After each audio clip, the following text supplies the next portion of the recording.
अब तुम्हें शास्त्र पढ़ने का समय नहीं है, शास्त्रों में विश्वास नहीं है, संतों पे श्रद्धा नहीं है, तो तुम्हें बचाएगा कौन? तुम्हें डांटेगा कौन? तुम्हें सुधारेगा कौन? संत वचन ही तो है, गुरु वचन ही तो है, शास्त्र वचन ही तो है जो हमें सुधार सकते हैं आध्यात्मिक। अब इन्हीं पर श्रद्धा नहीं। कलयुग का बड़ा विचित्र, ये तो कौन सी हवा चली है जो इतने मतलब जन समुदाय, नवयुवक जन भगवत मार्ग की तरफ, अध्यात्म की तरफ कदम बढ़ा रहे हैं। हम तो प्रणाम कर रहे हैं, भगवान की बड़ी कृपा हम मानते हैं कि आज हमारा समाज जो है कदम बढ़ा रहा है। नहीं तो देखो 9-9 बजे उठने वाले और सुबह से भीड़ लगी रहती है, सब नौजवान माता बहनें सब कम से कम सुबह उठना तो सीख गए। नहीं तो 9-9 बजे तक लोग सोते हैं, 10-10 बजे तक सोते हैं, 4 बजे ब्रह्म। अच्छा, जो जुड़ेगा उसकी दिनचर्या बनेगी, उसके गंदे आचरण छूटेंगे, वो आध्यात्मिक बनेगा तो हमारा समाज सुधरेगा। ये तो कोई भगवान की ऐसी कृपा हुई है कि हवा चली है।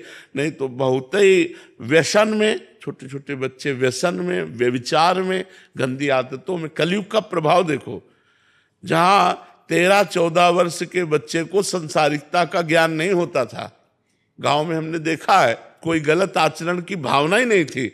आज 12 वर्ष का बच्चा यहीं बैठ करके बोल रहा था कि हमारे ऐसे ऐसे। मोबाइल ने ट्रेंड कर दिया सबको, गंदी बातों में ट्रेंड कर दिया, गंदे दृश्य देख देख कर गंदी भावनाएं बन गई। तो ये तो कहो भगवान की कृपा है कि संतों के वाक्यों पर श्रद्धा फिर प्रकट हो गई। ने एक बार बड़े स्तर से संत का जब वो गिरा था ना, तो लगा था मार दिया मार दिया, माया ने मार दिया, एक ही बाण में करोड़ों अरबों को मार दिया। अरबों की श्रद्धा चौपट हो गई। अब संतों पर श्रद्धा न रहे, शास्त्र में श्रद्धा न रहे, तो बताओ फिर कैसे भगवत मार्ग चला जाए? भगवत मार्ग, अध्यात्म मार्ग चलने के लिए तो यही बात है कि संतों पर श्रद्धा हो, शास्त्र पर श्रद्धा हो, तब जाके भगवान पर विश्वास हो। भगवान दिखाई तो देते नहीं, संतों के वाक्य और शास्त्र वाक्यों का आधार लेकर हम भगवत मार्ग में चलते हैं, क्योंकि ना भगवान को देखा है ना भगवान से मिले हैं। तो हम इन संतों और शास्त्रों के वाक्यों पर हम विश्वास करते हैं, तो हम भगवान की प्राप्ति के मार्ग में अग्रसर होते हैं। और भगवान की प्राप्ति के मार्ग में ही गलत आचरण छोड़े जा सकते हैं। संसार में तो मनोरंजन है, संसार में मनोरंजन है, आज इसके आज ऐसे आज वैसे, और जब अध्यात्म में चलोगे तो ये पाप है, तो आप डर गए, आप गंदे आचरण छोड़ दिए, अच्छे व्यक्ति बन गए। तो मनुष्य जीवन का लाभ अध्यात्म है, पर कलयुग का प्रभाव बहुत जोर से बढ़ रहा है और वो बढ़ता चला जाएगा।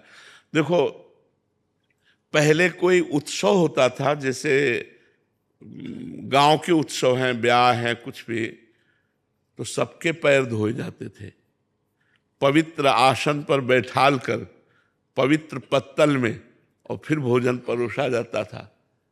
और माताएं गान कर रही हैं और पंगत पा रहे हैं। आज क्या है? आज भोजन की पद्धति क्या है? अच्छा, जो पार्टी है उस देखो, अब वो शराब पिए उसी चम्मच से खा रहा है, उसी हाथ से खा रहा है, और वो जा करके वहां उसी हाथ से, तो सब जूठा होता जा रहा है ना, बुद्धि अपवित्र। देखो कलयुग का प्रभाव, कैसे पवित्रता से भोजन लिपे पुते स्वच्छ जगह पर पवाया जाता था, हाथ पैर धुलवा करके और सब तिलक लगा कर, कितनी आज पवित्रता कहाँ रह गई?